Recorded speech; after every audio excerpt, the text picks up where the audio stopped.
김지의 돌직구쇼에 오신 여러분 반갑습니다. 김지입니다. 전 오늘도 저희 돌직구쇼 오픈 스튜디오 앞에 나왔습니다.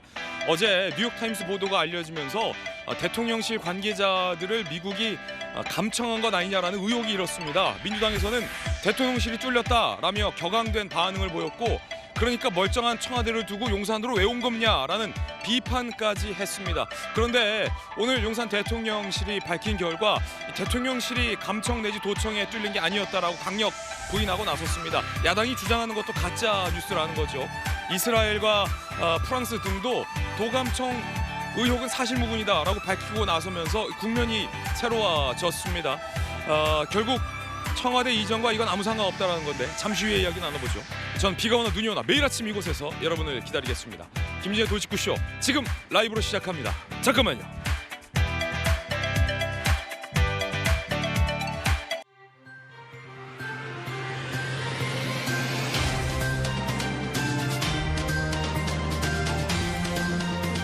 신문 읽어주는 남자입니다. 어제 민주당에서 토론회가 있었습니다.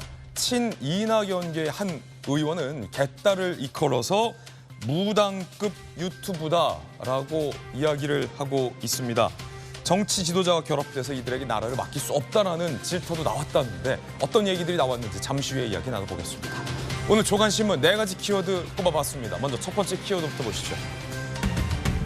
확인. 동아일보가 이면에 쓰고 있는 기사입니다. 바로 확인해 보시죠.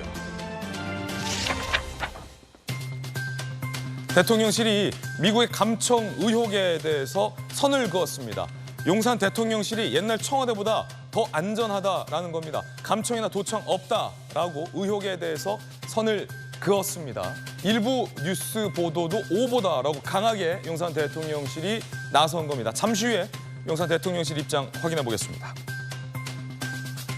민주당에서는 멀쩡한 청와대를 놔두고 왜 용산으로 옮겨서 뻥 뚫리느냐라고 정치 공세를 벌이고 있습니다. 대통령실이 이에 대해서 강경하게 나선 건데 어느 쪽 말이 맞는 건지 잠시 후에 따져보죠. 이어서 두 번째 키워드입니다. 갑론을박. 한겨레신문이 오늘 오면에 쓰고 있는 기사입니다. 의원 정수를 줄여야 한다. 비례 확대 위해서 늘려야 된다. 위성정당은 이제 하지 말자. 여야가 선거구제 개편을 두고 갑론을박을 벌였습니다. 그중에 한 대목이 의원 정수를 늘리느냐 줄여느냐 논란이었습니다. 헌정사상 선거제도를 두고 첫 전원이라는 것도 굉장히 저는 그래도 긍정적으로 봤습니다. 이런 건전한 토론이 선거를 앞두고 총선 1년여를 앞두고 중요해 보입니다. 관건은 지난 선거 기억하십니까? 5년 전 총선 때 준연동형 비례대표제를 한다고 양당이 모두 다 위성정당 만들어서 서로 도둑 잡겠다라고 했던 블랙 코미디 같은 촌극. 이번에는 이거 막아야겠죠. 다음 키워드입니다. 세 번째 키워드는 동시. 조선일보 3면 기사입니다. 10만 명분 마약에 총까지 대한민국으로 밀수하려던 일당이 덜미를 붙잡았습니다. 덜미가 붙잡혔습니다. LA에서 마약을 판매하던 40대 교포예요. 이삿짐에 숨겨서 부산항으로 몰래 들여오려다 검찰 수사에 딱 걸린 겁니다. 필로폰 3.2kg에 실탄 50발 등이 모두 압수됐습니다. 마약과 총기가 동시에 밀수되려는 건 매우 위험한 범죄입니다. 마약 범죄가 자꾸만 대한민국을 흔들려 하고 있습니다. 이어서 다음 키워드입니다. 네 번째 키워드는요. 2500 한국경제 1면 기사입니다. 돌아온 외국인. 코스피 2500 탈환. 잘 왔습니다. 이제 가지 마세요, 외국인들. 8개월 만에 간신히 박스권을 탈출했다는 반가운 소식입니다. 지금까지 신문 읽어주는 남자였습니다.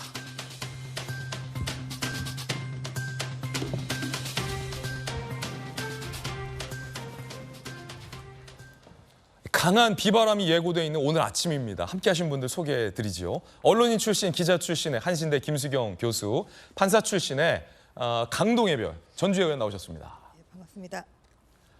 부산에서 강한 민주당 재선 의원 전재수 의원, 검사 출신의 김광삼 변호사 나오셨습니다. 어서 오세요. 야, 이거 뭐 감청한 거 아니야? 도청한 거 아니야?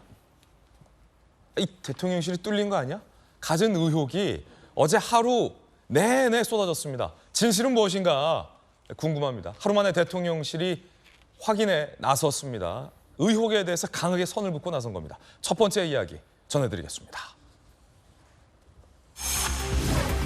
엿듣기 스캔들 용산 NSC 감청 부인 대통령실이 강하게 감청 의혹을 일축하고 나섰습니다. 대통령실 입장입니다. 대통령실이 어제 하루 종일 점검을 하고 확인을 한 것 같습니다. 자, 대통령실 관계자가 청사 내부의 대화 도감청은 불가능이다. NSC 유출 가능성도 없다라고 의혹에 대해서 강하게 선을 긋고 나섰습니다. 김성한 전 실장 일부 보도 내용 오보다라고까지 얘기를 했습니다. 진상 확인 절차 중에 입장을 밝힌 것으로 전해지고 있습니다. 그러니까 뭐 미국이 보고서를 작성했다, 뉴욕타임스 보도, 우리 그렇게 대화 안 했다라고 김성한 전 실장도 이야기를 하고 나선 겁니다. 그런데 어제 하루 종일 야당을 중심으로 대통령실이 뚫렸다느니 청와대를 괜히 버렸다느니 라는 의혹 제기가 잇따랐습니다. 들어보시죠.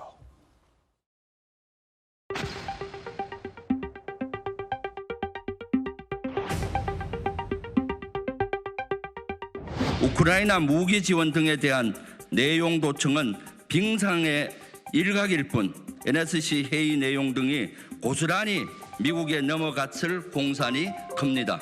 우리 대한민국에 대한 미국의 명백한 주권 침해이면서 국내로서는 특대형 보안 사고입니다. 이번 보안 사고는 졸속 대통령실 집무실 이전과도 관련되어 있을 수 있습니다. 국방부를 대통령실로 급히 꾸리려다 보니 보안을 강화하는 벽면 공사 등을 새롭게 하지 못했고 보안 조치 공사나 리모델링 등도 짧은 기간에 수의계약 방식으로 급하게 이루어졌습니다. 윤석열 정부의 이번 도청 보안 사고에 대한 진상규명 및 재발 방지와 더불어 미국 측에 대한 단호한 입장 발표를 요구합니다. 자, 전주혜 의원님, 대통령실 오늘 아침 입장 다시 취재하셨는데 대통령실 입장은 뭡니까? 한미 간의 신뢰를 재확인하는 그런 조치를 좀 했다고 알고 있습니다. 그리고 그 팩트에 대한 이제 미국 측의 의견도 들었고요.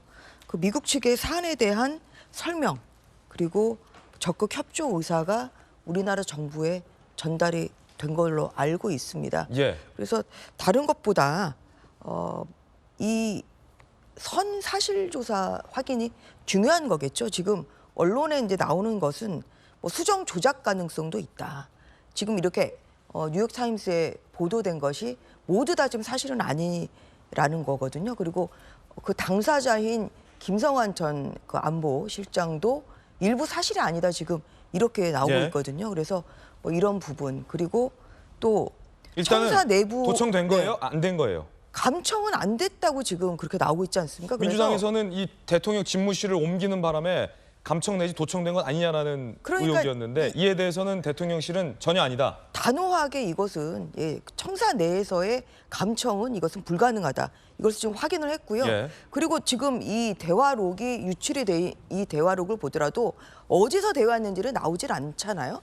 이게 그냥 대화 내용만 좀 나오는 것이고 이것도 사실인지도 더 확인을 해봐야 되겠습니다만 그래서 이것이 마치 용산의 그 대통령실에서 그 용산에서 감청된 것을 좀 전제로 나오고 있는 이런 야당 공세는 이것은 우리나라에 오히려 좋지 않고 오히려 더 신중한 저는 기조가 필요한 거 아니냐 이렇게 생각합니다. 그리고 한미 동맹은 어제 그 미국 국무부의 수석 부대변인도 얘기를 했지만 한국에 대한 우리의 약속은 철통 같다. 그렇기 때문에 지금 이 사실 확인을 좀 하고 있는 상황에서 섣부르게 뭐 대통령실이 뚫렸달지 뭐 아니면은 왜 용산으로 갔냐 아니면 정말 감청이 사실인 것처럼 나오는 이러한 그 야당의 태도에 대해서 저는 깊은 유감을 표명하는 바입니다. 예.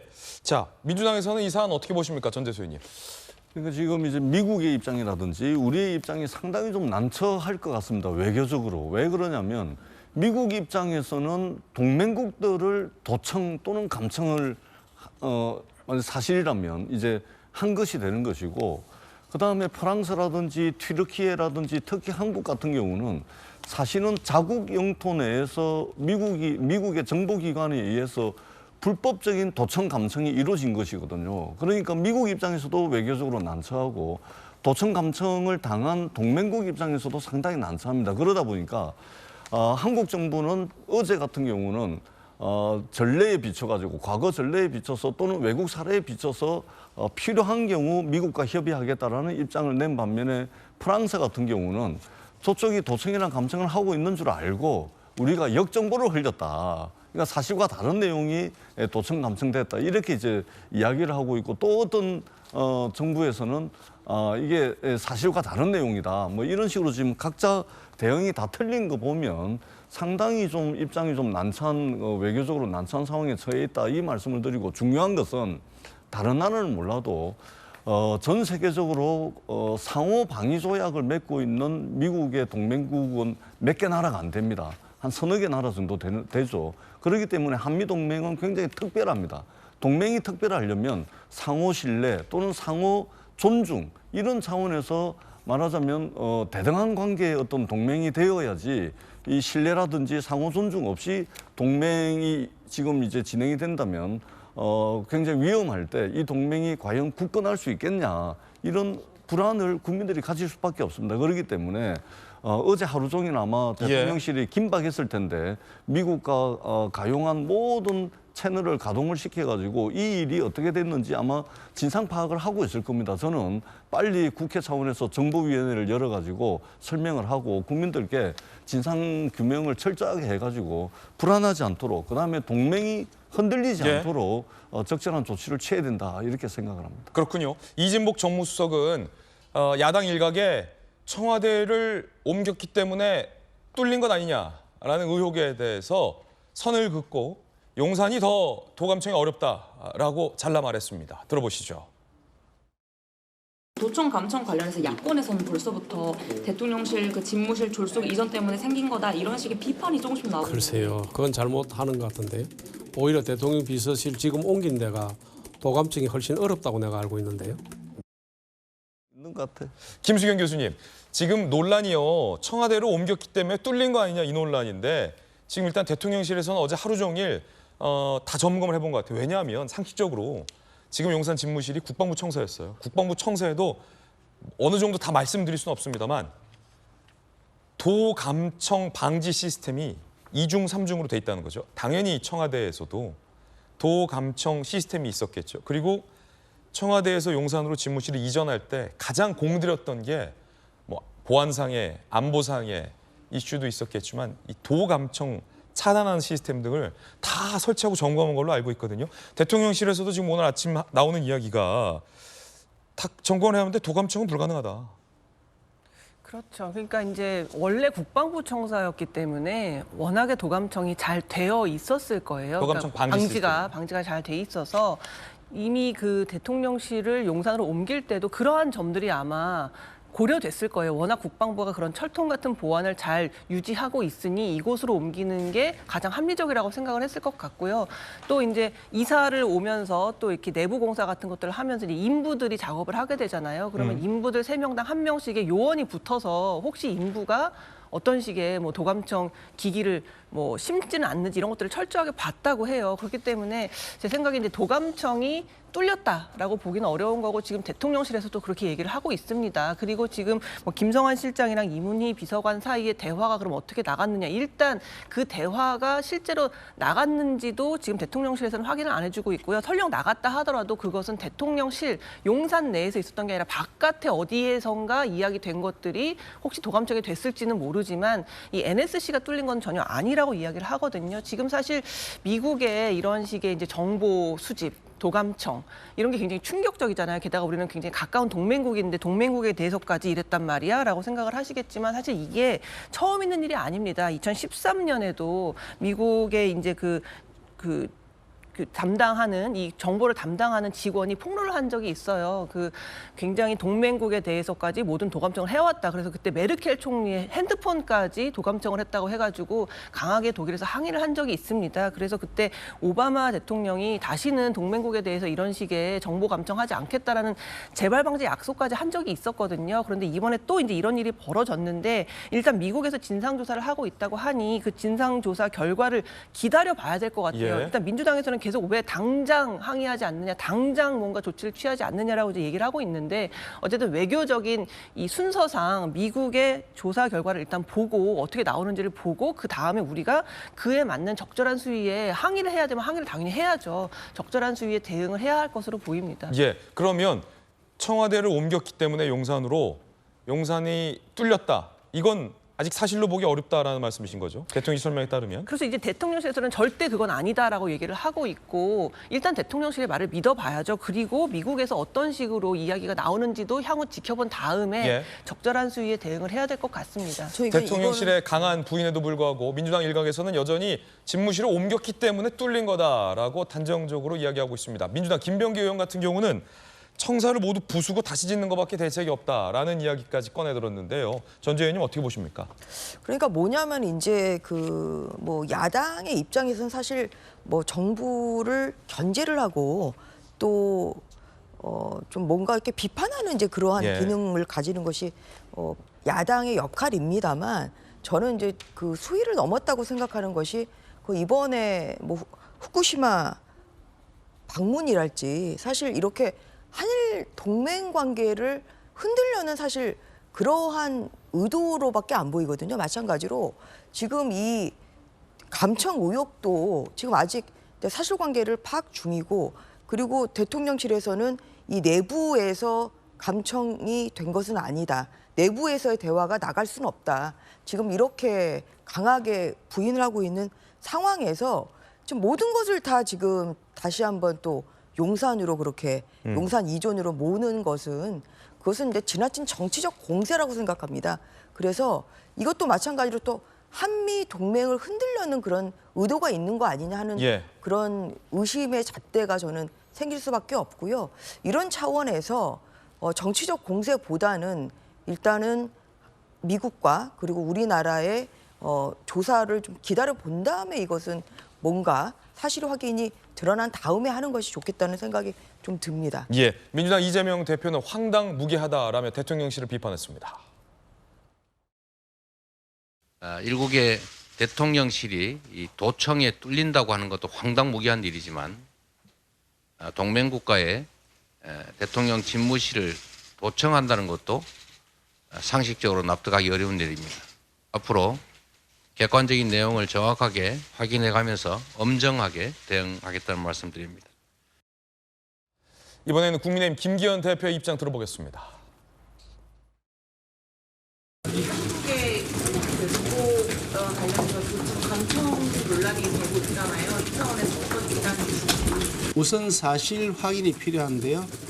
어디까지가 사실인지 도감청이 있었는지 자체에 대한 조사가 선행되어야 됩니다. 대표님, 민주당에서는 미국에 좀 더 강경하게 대응해야 된다 이런 주장을 하고 있는데 거기 너무 나간 거라는 입장. 이 문제에 대해서 국익에 부합하는 조치가 무엇인지 신중하게 접근해야 된다고 봅니다.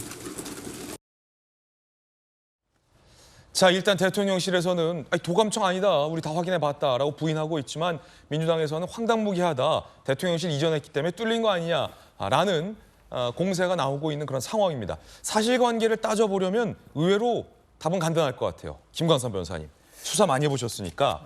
자, 지금 논란이 되고 있는 거는 김성한 전 실장의 대화잖아요. 네. 김성한 전 실장이 실제로 뉴욕타임즈가 보도하고 있는 것처럼 그런 대화를 토시 하나 안 틀리고 다 그런 취지의 대화를 했는지 안 했는지 여부만 확인해 보면 일단 이게 뭐 장치를 통해서 도청을 한 건지 아니면 사람을 통해서 김 실장이 그때 뭐 이런 얘기했어?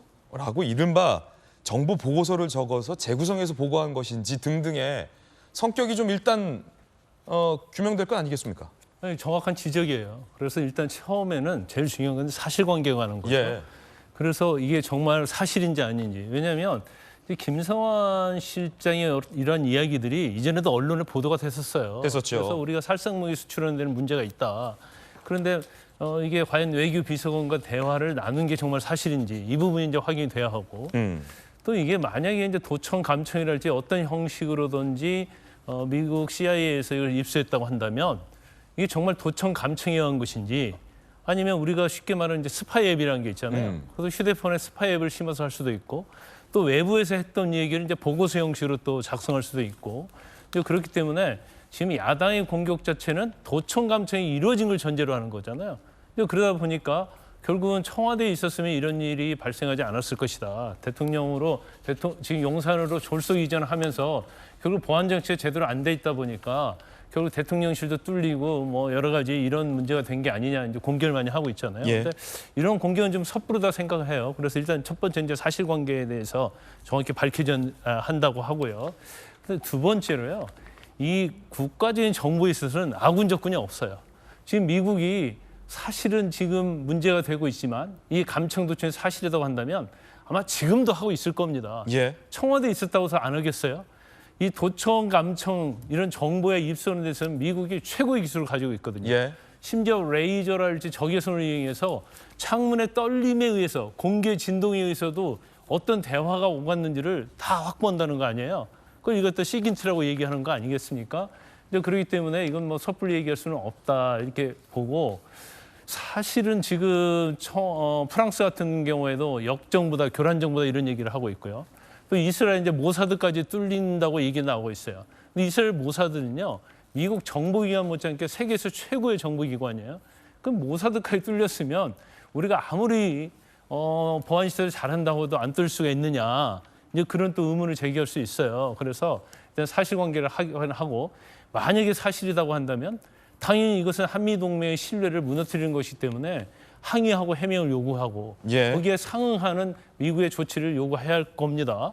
그다음에 이제 중요한 것이 앞으로 이런 일이 발생하지 않도록 내부의 어떤 보안 시스템을 촘촘히 잘 만드는 것이 중요한데 아무리 잘 만든다 하더라도 사실은 빈틈이 있기 마련이거든요. 그럼 미국은 계속적으로 적군이 아군이든 정보를 입수하기 위해서 가지고 있는 최첨단의 장비를 이용해서 계속 정보를 입수하려고 할 거예요. 그래서 뺏으려고 한자하고 이걸 뺏기지 않으려는 자하고 싸움은 계속될 수밖에 없다. 지금 뉴스 속보 들어와 있는데 상당히 중요한 속보 같아요. 김태효 국가안보실 1차장이 한국과 미국이 지금 공개된 정보는 위조됐다라는 견해를 일치했다라는 뉴스 속보가 나왔습니다. 김태효 1차장 지금 방미길에 올랐는데 한미가 상당히 지금 긴박하게 어제와 오늘 아침까지 소통하고 있는데 일치된 견해는 김수영 교수님, 지금 뉴욕타임스 보도되고 있다라는 도감청된 것 아니냐라는 이 내용들이 상당수 위조됐다, 사실이 아니다. 한미가 모두 일치한다라는 거군요. 네, 그렇죠. 지금 미국 쪽의 입장이 사실은 아직 없었는데 지금 김태효 차장이 확인한 바로는 한미 간에 이 정보는 위조된 것이다라는 걸 확인했다는 속보가 나와서 저도 자세한 내용은 좀 더 이제 알아봐야 되겠지만 어쨌든 미국 측에서 굉장히 지금 대통령실이 난감한 상황에 처한 것만은 분명하잖아요. 게다가 이제 앞으로 곧 미국을 방문하시게 될 테고 12년 만에 처음 국빈 방문을 하는데 이러한 소용돌이 속에서 이제 미국을 가게 될 경우에는 적당한 성과를 가져와도 그것이 큰 어떤 파급 효과를 갖고 오기 어렵기 때문에 가시기 전에 이제 미국하고 좀 조율된 이야기들이 있어야 될 것 같아요. 미국에서 뭐 유감 표명을 한다거나 여러 가지가 일단은 있어야 될 텐데. 공개된 내용들이 위조됐다라는 건 김성환 전 실장하고 이문희 전 비서관이 그런 내용을 얘기하지 않았다라는 거잖아요. 그러면 이건 도청이나 감청이 아니다라는 거죠. 그렇죠. 그 내용 자체는 물론 뭐 우크라이나 무기 지원을 어떻게 할 거냐 이런 내용이었는데 그 내용 자체가 이제 존재하지 않는다고 지금 한미가 그 부분에 대해서 이제 같은 결론을 내렸다라는 거거든요. 물론 국민들의 의혹이 완전히 이 말로 다 깨끗하게 해소되기는 어렵겠지만 그렇죠. 이제 향후 이제 굉장히 합리적인 이번에 이 김태효 차장이 한미 간에 확인한 이 내용을 가지고 국민들에게 좀 더 친절하고 합리적인 설명을 해야 될 필요는 있어 보입니다. 그래서 이제 저는 이제 다시 한번 강조하고 싶은 건 그러니까 이렇게 사실관계가 확인되기도 전에 그냥 무조건 그 민주당에서는 용산으로 이전했기 때문이야. 모든 지금 책임을 오히려 용산 이전을 좀 돌리고 있거든요. 좀 그런 면에서 한미 정말 동맹의 이 결속력을 좀 흔들려는 그런 의도가 있는 거 아니냐 하는 좀 그런 생각이 들고요. 또 사실관계 확인 이후에 모든 조치를 좀 해야 되는 거 아니냐 그런 말씀을 다시 한번 드리고 싶습니다. 전재수 의원님. 그러니까 야당의 비판이 때로는 도를 넘을 수도 있고 때로는 상식에 부합하지 않는 그런 공격이 때로는 있을 수가 있습니다. 그러나 그 속에서 야당의 존재 이유가 있는 거 아니겠습니까? 집권 여당은 이제 국정 운영의 최종 책임자이고 모든 책임을 다 지는 것이죠. 반면에 이제 야당은 비판을 하는 겁니다. 그리고 그 비판 속에서 말하자면 집권 여당이 실책을 덜 저지를 수 있는 것이죠. 그런 측면에서 야당의 비판은 당연한 거다 이런 이제 말씀을 드리고 더더구나 외교 안보 문제에 있어서는 그 비판이 좀 과하다 할 정도로 충분히 이루어져도 저는 충분히 우리 국민들께서 양해하실 거다 그렇게 생각을 합니다. 왜 그러냐면 외교 안보상의 실책이라든지 실수는 돌이킬 수 없는 결과를 초래하는 것이거든요.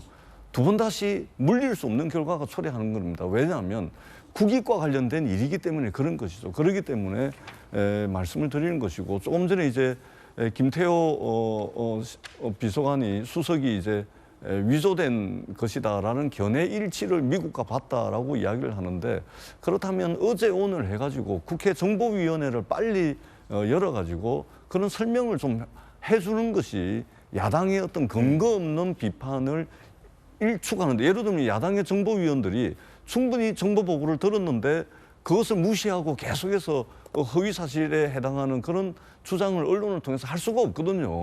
그렇기 때문에 정보위원회 빨리 열어가지고 그러한 사실들이 있다면 보고를 하고 그다음에 위조된 정황이 있다라고 하면 국민들께 모든 이제 보안 시스템이나 이런 것들을 다 공개할 수는 없습니다.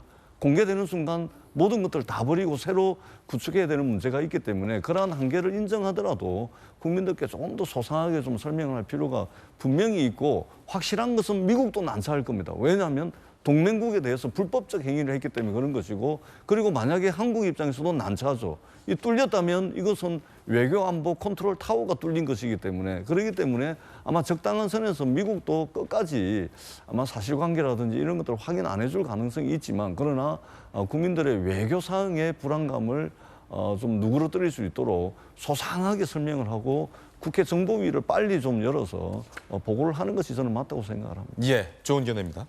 자, 이번엔 저희가 준비한 두 번째 이야기 전해드리겠습니다. 주제부터 공개하겠습니다. 팬덤 정치 자성 20년 만에 전원위. 비명계를 중심으로 민주당에서 비명계 소위 토론회가 열렸는데 어떤 이야기들이 오고 갔을까? 일단은 비명계이자 친문계 한 의원의 이야기부터 들어보시죠. 팬덤 정치, 극단적인 정치의 양극화, 이것은 우리의 정치 문화를 바꾸지 않으면 극복할 수 없습니다. 태극기와 개딸로 상징되는 이런 극단적인 팬덤 정치, 이것이 저는 우리 한국의 이 민주주의의 현주소인데 굉장히 위험한 상황이라고 이렇게 생각하고 있습니다. 이 개딸 팬덤 정치에 대해서 비명계 의원들이 성토를 하고 나선 겁니다. 친명계 쪽 반응은 어떨까요? 친명계 관계자 동아일보 보도에 따르면 이 대표 강성 지지자들에게 자제 당부했다. 과거 문 지지자들도 과격한 표현 쓰지 않았냐? 김수현 교수님, 야 우리만 문제냐? 옛날 문파는 더하지 않았냐? 라는 친문계 의원들을 향한. 그러니까 왜냐하면 이게 홍영표 의원이 친문계 의원이잖아요. 이 극단적인 팬덤 정치 안 된다고 비판하니까 니들은 더 해놓고 뭐 이런 말 아닙니까 지금? 그러니까 다 같이 하지 말자는 거잖아요. 예. 그러니까 니들도 잘못했으니까 나도 계속 잘못할 거야라는 게 말이 성립이 됩니까? 그러니까 저런 식의 어떤 반응들은 굉장히 적당하지 못하고 사실 이번에 이렇게 좀 이런 극단적인 정치 그만합시다라는 얘기가 정말 너무 반갑게 들렸어요. 사실 그동안 개딸들에게 휘둘리느라고 사실 저는 그렇게 생각합니다. 민주당에도 얼마든지 합리적이고 정말 이성적인 분들 많이 계신데 이재명 대표를 이제 방탄하느라고 기상천외한 해괴한 논리로 말도 안 되는 얘기를 하시는 분들이 저는 있었다고 봐요. 그래서 이렇게 좀 비정상을 정상으로 되돌리자라는 이런 움직임은 뭐 여든 야든 굉장히 반갑다는 생각이 들고요. 사실 저는 이런 극단적인 정치 문화가 왜 이제 우려스럽냐면 어떤 사람들은 이제 정치에 입문을 하고자 할 때 내가 조금이라도 세상을 바꿔보겠다, 내가 뭔가 사회에 기여를 해보겠다라는 그런 진심으로 정치에 입문하시는 분들도 계시다고 봅니다. 그런데 이렇게 개딸들의 모진 문자 폭탄과 막 이런 것들을 이겨낼 수 있는 자신이 있는 사람만 정치에 입문을 할 수 있는 거예요. 그러니까 정상적이고 상식적인 사람은 정치에 입문조차 하기 어려운 지금 문화를 만들고 있거든요. 그렇다 보니까 어떤 사람이 입문을 하겠습니까?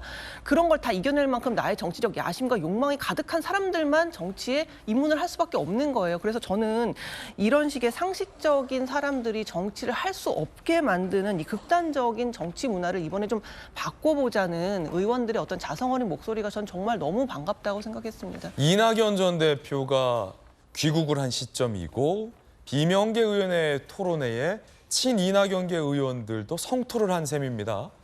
신경민 의원 같은 경우는 의미심장한 말을 했습니다. 무당급 유튜브와 정치 지도자의 결합, 이들에게 나라를 맡길 수 없다고 말이죠. 무당급 유튜버들하고 팬덤하고 가짜뉴스하고 그리고 저질 지도자들하고 결합이 되어 있는 겁니다. 결국 무당이 당원, 당규, 뭐 공천 그리고 국가 정책까지 다 주무르고 있다는 얘기입니다. 이거 끊어내야 됩니다. 이 나라를요 유튜브 무당에게 맡길 수는 없잖아요. 팬덤에게 맡길 수 없잖아요. 이런 사람들을 선동을 하는 저질 지도자들한테 맡길 수는 없습니다. 전주 의원님, 이 신경민 의원의 친낙계, 신경민 의원의 이 발언을 두고 많은 조간신문들은 사실상 이재명 대표가 지난 대선 패배 이후 개딸들과의 접점을 의도적으로 늘리면서 이른바 개딸들의 여러 가지 당에 대한 공천에 대한 당원에 대한 흔들려는 수많은 시도들을 비판한 거다, 겨눈 거다라는 해석도 나오고 있는데 어떻게 보십니까? 좀 일리 있는 지적이라고 생각합니다. 일단 그 민주당에서 다양한 목소리가 나오는 것은 굉장히 그것은 민주당의 앞날에도 보탬이 된다고 생각합니다. 그리고 지금 이제 이재명 대표의 예를 들어서 검찰 조사를 몇 번을 받지 않았습니까? 뭐 그때도 지금 개딸들이 공엑스 해가지고 뭐 2번 빠진 의원 아니면 2번 간 의원 해서 2번 빠진 의원들한테 집단 문자를 날렸다는 그런 보도도 있었죠. 그래서 이게 물론 민주당을 이제 지지하는 것은 지탱하는 것은 뭐 수많은 당원들이지만 그 중에 목소리 큰 일부 강성 지지자들의 당원들의 목소리에 좀 휘둘려서 민주당이 지금 가고 있는 거 아니에요? 사실 그렇게 보여요. 그래서 그런 면에서 뭐 민주당이 좀 더 새로 모습을 보이기 위해서는 개딸들과의 절연이 필요한 거 아니냐. 저는 이제 그런 생각이 들고요. 뭐 그런 차원에서 신경민 전 의원의 말도 매우 일리 있는 지적이다 그렇게 생각합니다. 예, 물론 이게 누구라고 딱 지칭을 하진 않았는데 김광삼 교수께서 들으시기에는 어떻습니까? 왜냐하면 저질 지도자라고 표현을 했어요.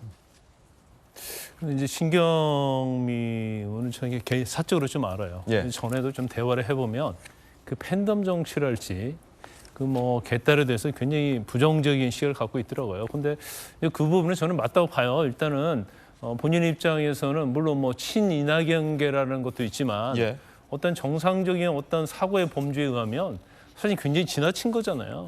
우리 정치에 있어서 어느 정도 이제 강성층은 있을 수밖에 없어요. 그렇지만 그 강성층이 도를 넘어서 한 정당에서 영향을 미치고 컨트롤을 하고 또 거기에 동조하는 그러한 정치 지도자를 있다고 한다면 결국은 그 정당은 바른 길을 갈 수 없잖아요. 그 부분에 대해서 사실은 이제까지 비명계를 할지라도 저렇게 강력하게 딱 집어서 돌직구를 날리는 의원은 없었지 않습니까? 무당급 유튜브랑 팬덤 뭐 조금 저런 지도자와의 결합. 근데 무당급 유튜버에서 이제 여야를 막론하고 얘기를 했어요. 물론 이제 보수에도 그런 무당급 유튜버들이 있다는 얘기고 그래서 현재 한국 정치, 특히 이제 민주당이 직면을 하고 있는 그런 위험성에 대해서 저는 뭐 정확히 지적했다고 봐요. 그래서 저걸 그냥 배제할 게 아니고 친명계도 사실은 받아들여야 돼요. 그래서 우리가 어느까지 왔는지, 도를 넘은 것은 않는지, 또 중도층에 있어서 어떤 지지를 받을 수 있는지, 이런 행태를 계속했을 때 내년 총선에서 과연 승리할 수 있는지, 이런 부분까지 깊게 생각을 해야 하는데 이거에 대해서 또 부정적으로 또 말하는 친명계 의원들이 있기 때문에 이제 받아들이기는 쉽지 않을 것 같아요. 하지만 저런 직설적인 어떤 화법 자체가 민주당 내에서 반향은 충분히 일으킬 것이다 이렇게 봅니다.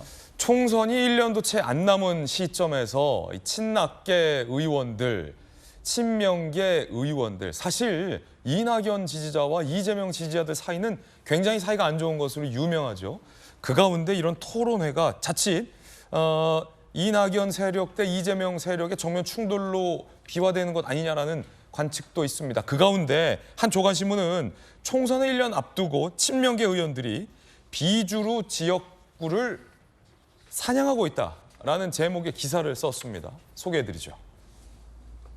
뭐 이런 기사 제목이 있기 때문에 소개를 해드린 거고요. 도전장 정도가 사실은 더 정확한 표현 아니겠습니까? 사냥은 좀 부적절한 것 같고.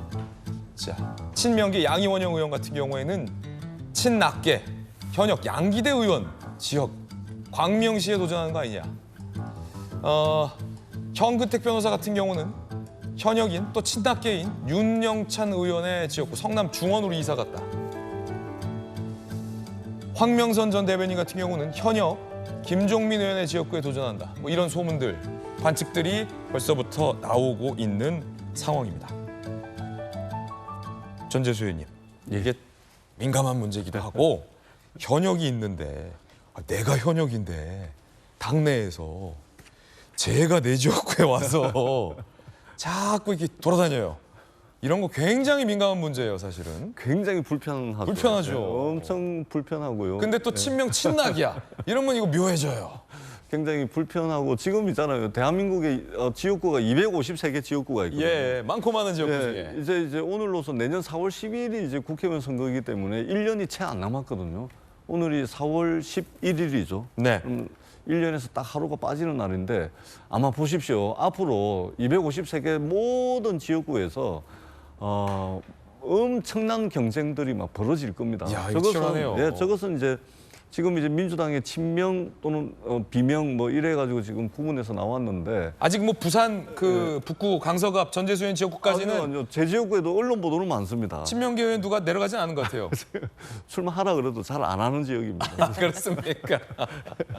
그래서 이제 당선될 만한 곳, 이제 밭이 좋은 곳 위주로 해가지고 네. 여야를 막론하고 이게 굉장히 불편한 일들이 많이 벌어집니다. 특히 이제 같은 당 내에서 어떻든 공천을 받아야 출마가 가능하기 때문에 엄청난 경쟁이 벌어지고 있고요. 그 사이에 뭐 굉장히 안 좋은 케이스인데 뭐 고소 고발도 이루어지고 있고 두 번 다시 같은 당임에도 불구하고 얼굴도 안 보는 사이로 이제 그런 경우도 이제 들어 있긴 한데 아마 총선이 가면 갈수록 이제 시간이 지나면은 더 치열해질 가능성이 많고 다만 저는 아무리 경쟁을 하더라도 같은 당 내에서 이런 건 좀 지켰으면 좋겠습니다. 예를 들면 될 만한 곳만 찾아다니는 사람들이 있습니다. 그러니까 한 우물을 파야 되잖아요. 뭔가 소신을 가지고 그래야 되는데 여기 갔다가 안 되니까 또 저쪽으로 옮기고 저기 갔다가 안 되니까 또 여기로 옮기고 좀 그런 정치는 여야를 막론하고 굉장히 유권자들 보시기에 이마살을 찌푸리게 하는 그런 일이기 때문에 그런 것은 좀 하지 않고 한 지역에서 그야말로 진정성을 가지고서 유권자들을 만난다면 공천도 받고 당선도 될 수 있을 거다 그렇게 생각을 합니다. 이게 김관삼 변호사님 더 잘 아시겠지만 그 현역이 있다고 뭐 도전장 내밀지 마라. 이건 옛날 진짜 꼰대 정치고 얼마든지 뭐 경선할 수 있는 건데 문제는 이게 자객, 저격, 순화하면 맞춤, 구도가 친명계, 지도부와 친한 친명계 의원들이 대거 비주류 현역 지역구에 가서 벌써부터 자리 잡고 있는 모양새 이런 구도가 비춰지고 특히나 그 가운데서도 친명계가 친낙계 지역구에 뭐 도전 어떤 조간신문 뭐 사냥하러 간다 뭐 이런 얘기도 있잖아요. 이렇게 되는 순간 좀 이건 건전한 도전과는 좀 거리가 멀지 않습니까? 정치는요. 예. 일종의 하이에나 같아요. 하이에나. 우리가 정글에서 아무리 뭐 사자 호랑이가 왕이라고 하지만 그 약한 모습을 보고 늙은 모습 보이면요. 하이에나가 막 벌떼처럼 덤비는 거거든요. 그래서 사실은 약한 곳을 찾아가는 거예요. 네. 그래서 지금의 어떤 민주당의 정치 구도를 보면 이재명 대표가 공천권을 행사할 가능성이 크죠. 그러면 친이낙계 쪽의 공천에서 학살당하지 않느냐. 예를 들어 뭐 나중 되면 공천 학살이다 아니다 뭐 이런 논란이 있을 수도 있고. 그럼 아무리 이제 시스템 공천을 한다 하더라도 사실 공천심사위원회에서 또 어떻게 결정하느냐에 또 달라질 수 있거든요. 그러면 친낙계 의원들 입장에서 보면 굉장히 기분이 나쁜 거예요. 예.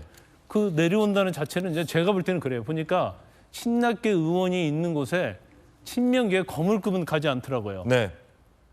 좀 약간 어떻게 보면 같은 국회의원이지만 그렇게 많이 안 알려졌다. 아니면 국회의원을 가지고 있지 않은 이제 원외 이런 사람들이 이제 다른 곳에 출마하려다가 그쪽으로 옮기는 거예요. 그 내용은 근데 제가 볼 때는 그 친이낙계 국회의원들이 상당히 그 지역에서 지역구 관리도 잘하고 지명도에 있는 사람들이거든요. 예. 그럼에도 덤비는 것은 아마 다음 공천 심사 때 친낙계 되는 이유로 아마 컷오프당할 가능성이 크다. 예. 그럼 내가 그 자리를 삐집고 들어가겠다는 취지가 강할 것 같아요. 그래서 일단 뭐 친이낙계 의원의 입장에서 보면 굉장히 기분이 나쁘고 이제 좀 더 지역구 관리도 잘하고 이제 좀 더 열심히 해야죠. 왜냐하면 이게 매기 효과잖아요. 언제 또 잡혀 먹을지 모르기 때문에 이게 뭐 사실 이 야수의 세계처럼 그런 것이 정치판에 있어요. 그건 감수를 해야 하고 그렇군요. 그걸 극복하는 거냐 못하는 거냐는 결국 현역 의원의 능력에 달려 있다고 봅니다. 이낙연 의원과 이재명 의원의 이 악연은 대선 경선 토론회에서부터 시작됩니다. 함께 보시죠. 본인이 억울하시다면 빨리 이걸 털어버리는 게 본인에게도 좋을 것 같거든요. 그런데 제가 할 수 있는 게 없지 않습니까? 턱없이 많은 이득을 얻은 것은 당연히 국민들로부터 의아함을 받을 만하죠. 대장동 이슈, 민주당에는 선거의 호재다. 굉장히 복합적인 비리입니다. 대장동 사건은 저희 민주당에게도 큰 짐이 되고 있습니다. 정부 정책 잘못으로 땅값이 올라서 그런 거예요. 그 문제를 저한테 책임을 묻지 말아주시기 바랍니다. 그런가 하면 민주당의 소방관 출신 오영환 의원은 불출마를 선언했는데 그 불출마 선언 가운데 뼈가 있다라는 분석도 있습니다. 자당을 향한 뼈 있는 발언이다라는 분석도 있는데요. 들어보시죠. 우리 정치는 상대 진영을 누가 더 효과적으로 오염시키는지를 승패의 잣대로 삼으려 하고 있습니다. 오로지 진영 논리에 기대어 상대를 악마화하기에 바쁜 국민들께서 외면하는 정치 현실에 대해 책임 있는 한 명의 정치인으로서 결국 아무것도 바꾸지 못했습니다. 저의 사명, 국민 곁의 소방관으로 다시 돌아가고자 합니다. 자, 그런가 하면 어제 국회에서는요, 선거제 개편을 두고 헌정사상 처음으로 선거제를 이슈로 한 전원위가 열렸습니다. 그런데 의원 수를 늘리자 줄이자 동상이몽이었습니다. 함께 보시죠.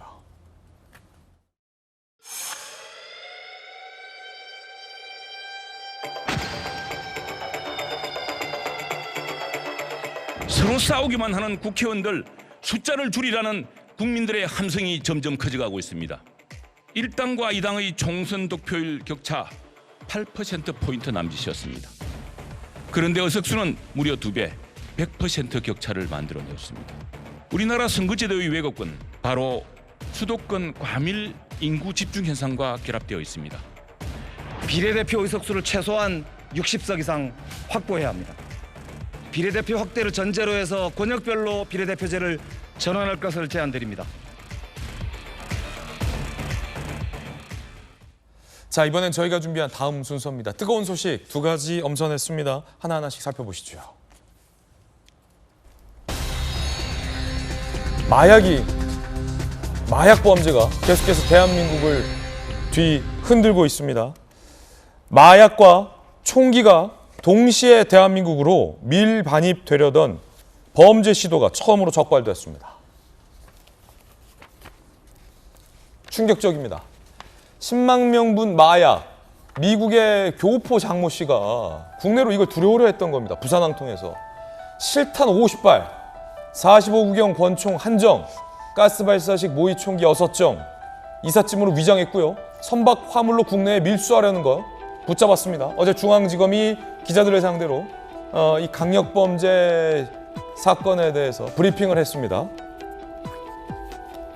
김관선 변호사님, 마약을 탄 음료를 우리 아이들에게 나눠주려던 일당도 덜미가 붙잡혔는데 이제는 총하고 마약을 같이 밀수하려는 시도까지. 이거 다 한국인들이 벌이는 범죄인데 어쩌다 우리나라 이렇게 됐습니까? 지금 윤석열 정부 들어서고 나서 이제 한동훈 장관을 비롯해서 지금 마약과 전쟁 얘기를 많이 했잖아요. 마약과의 전쟁 중입니다. 근데 그때 아마 국민들이 들으실 때는 뭐 마약이 그렇게 문제가 되고 있느냐 이런 생각했을 거예요. 예. 근데 윤 대통령이 됐건 이제 한동훈 장관이 됐건 그런 얘기를 하는 것은 다 이유가 있는 거예요. 왜냐하면 내부 정보랄지 여러 가지 어떤 트렌드를 보면 우리나라 정말 마약이 위험한 지경에 있구나 이제 그런 생각을 한 거죠. 예. 한동훈 장관이 그런 얘기했잖아요. 지금 피자 한 판 가지고 마약을 살 수 있는 그런 게 지금 한국의 현실이다 이런 얘기를 했어요. 결과적으로 시행령에 이제 마약 이런 범죄를 집어넣은 것인데 이제 최근에 뭐 학교 근처에서도 마약 있는 음료도 가지고 가고요. 또 지금 이번에 문제되는 사람은 미국에서 마약상을 했던 사람입니다. 예. 근데 그 사람이 3.3kg가 넘는 마약을 가지고 왔어요. 네. 근데 1인당 보통 0.03g 정도의 1회 투약을 하기 때문에 이게 10만 분 정도 되거든요. 예. 그럼 이 사람이 왜 한국에 들어왔겠어요? 그걸 가지고 마약상을 하기 위해서 들어온 거예요. 그러면 우리나라가 이제 마약을 판매하는 데 있어서도 크게 문제가 없고 또 파는 데 있어서 찾는 사람이 굉장히 많다고 생각하는 거죠. 그래서 마약 알바를 할 때 제가 나중에 뭐 기회 있으면 얘기하겠습니다만 보통 한 달에 70건에서 100건 배달을 시킨다는 거예요. 예. 그럼 마약사 한 명당 적어도 100명 이상이 마약을 사간다는 거 아니에요? 그 정도로 우리 주위에 마약이 굉장히 많이 퍼져 있다. 특히 가격이 싸지고 우편으로 얼마든지 구입할 수 있고 예. 그다음에 SNS가 워낙 발달하다 보니까 던지기 수법이랄지 여러 가지 신종 수법이 나오면서 마약을 하고 있는 거고 특히 이제 청소년들이 굉장히 위험해요. 왜냐하면 알겠습니다. 청소년들이 마치 마약이 예. 놀이문화처럼 생각하는 그런 문화가 퍼져 있다고 그래서 정말 심각한 문제입니다. 종전에는 마약과 보이스피싱 범죄가 결합된 신종 범죄가 우리 아이들의 건강을 위협했는데 이번에는 마약과 총기가 결합한 신종 범죄가 붙잡힌 겁니다. 이 사건 수사한 서울중앙지검의 마약범죄특별수사팀의 신준호 팀장 이야기 한번 들어보시죠. 2022년 9월 미국으로부터 이삿짐으로 위장하여 필로폰 및 총기를 국내로 들여온 마약 및 총기 밀수 사범을 검거하여 금일 구속 기소하였습니다.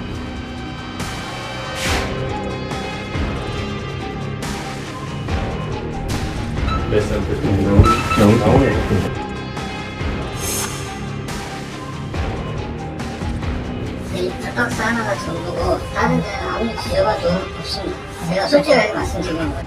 미국 DEA 즉 마약 단속국과의 긴밀한 공조 및 세관과 경찰의 협력에 따른 신속한 압수수색을 통해 국내 최초로 총기류까지 밀수한 마약 사범을 적발하고 해당 필로폰과 총기류가 국내에서 유통, 사용되기 전에 이를 차단하였으며 지금 뭐 굉장히 충격적인 내용인데 김소영 교수님 일단은 이거 어떻게 몰래 들여온 건데 어떻게 붙잡았습니까? 지금 중앙지검 산하에 있는 마약특별수사팀 팀장 이야기인데 굉장히 오랫동안 좀 수사한 것 같아요.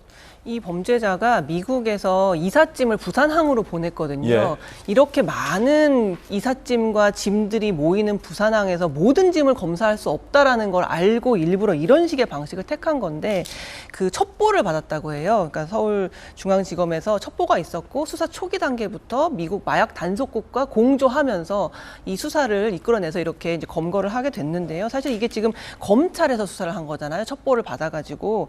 그러니까 지금 아마 검찰과 경찰 둘 다 이 마약이 워낙 문제가 되니까 서로 수사 경쟁을 할 거예요. 예. 그래서 검찰도 잘할 수 있다, 경찰도 잘할 수 있다라는 걸 서로 보여주려고 할 텐데 바람직하군요. 국민들 입장에선. 국민들 입장에서는 정말 땡큐인 거죠, 사실은. 그러니까 검찰이 됐든 경찰이 됐든 특히나 이건 미국하고도 연결돼 있기 때문에 국정원도 같이 할 수 있는 일이거든요. 이 마약 수사 같은 경우는 경찰도 물론 잘하겠지만 경찰만으로 한계가 있는 부분이 분명히 있기 때문에 이번에 검찰에서 이렇게 실적을 올린 것, 아주 중요한 사건에 대해서 검거를 한 것이 국민들에게는 검찰이 됐던 경찰이 됐던 누가 됐던 열심히 잡자라는 어떤 공감대를 형성할 수 있는 그런 일이 아닌가 싶습니다. 전주 의원님.